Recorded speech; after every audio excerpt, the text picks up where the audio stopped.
La manipulation, c'est faire croire que ta réaction à leur comportement toxique est le problème, alors que c'est leur comportement toxique le problème. Le fait que tu réagisses est totalement normal, légitime, voire sain.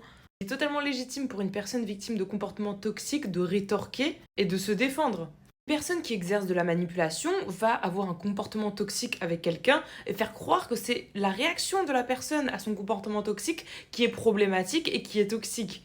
Parce que ça lui permet de ne pas remettre en question son propre comportement toxique, de ne pas se rendre compte que c'est lui le problème et que la personne qui réagit a réagi au problème que lui il a créé en fait tout simplement. En reprochant à la personne d'avoir une réaction face au comportement toxique de la personne qui tente de manipuler, la personne qui tente de manipuler refuse toute part de responsabilité dans l'histoire. Elle cherche à dédouaner sa faute et à ne pas se remettre en question. Pourquoi la personne manipulatrice fait ça? Parce qu'elle veut vous dominer en fait. Elle veut avoir un comportement toxique avec vous et ensuite que vous vous soumettez à elle quelque part en ne réagissant pas. Et si vous réagissez, elles vont vouloir vous le faire payer en vous accusant d'être le problème, en accusant votre réaction à leur comportement toxique de problématique et de toxique. Ils vont faire ça parce que leur but c'est d'attaquer des gens en toute impunité et ne pas avoir de répercussions, de conséquences, d'assumer leurs responsabilités et même de se rendre compte qu'en fait ils ont eu des comportements toxiques. C'est pour ça que ça va toujours être vous le problème, vous qui réagissez à des comportements toxiques. C'est la même logique que quelqu'un qui va tout faire pour te rendre fou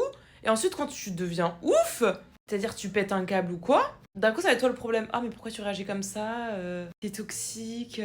La personne elle a de cesse d'appuyer sur vos traumas, de vous lancer des pics, d'appuyer sur des choses qui vous font mal, etc., etc. Et là quand vous êtes à bout, la personne manipulatrice va vous faire passer pour le fou. Faites attention, vous êtes légitime de réagir à des comportements toxiques. Ne vous laissez pas berner, une personne a le droit de réagir en fait. Parce que ces manipulateurs profitent du fait que la plupart des personnes ne sont pas du côté des victimes, non, ils sont du côté du bourreau. C'est pour ça que quand une victime elle va réagir à des comportements toxiques, les personnes vont tendance à être du côté du bourreau, à être du côté du manipulateur, à penser tous ensemble que voilà, laisse tomber, laisse couler, oh, te prends pas la tête, réagis pas, en mode le problème ce sera toujours la victime qui réagit à des comportements toxiques de la part de son bourreau, et le problème ce sera jamais le bourreau en fait qui a commencé à avoir des comportements toxiques et qui a fait en sorte qu'une victime réagisse. Et ces gens-là vont profiter de la mentalité générale qui est toujours du côté du bourreau, qui est toujours victim blaming, en train de blâmer la victime, de réagir. En fait, c'est plus possible, genre. C'est pas normal parce que cette société, elle est totalement complice des manipulateurs. Parce qu'on a la même mentalité, genre.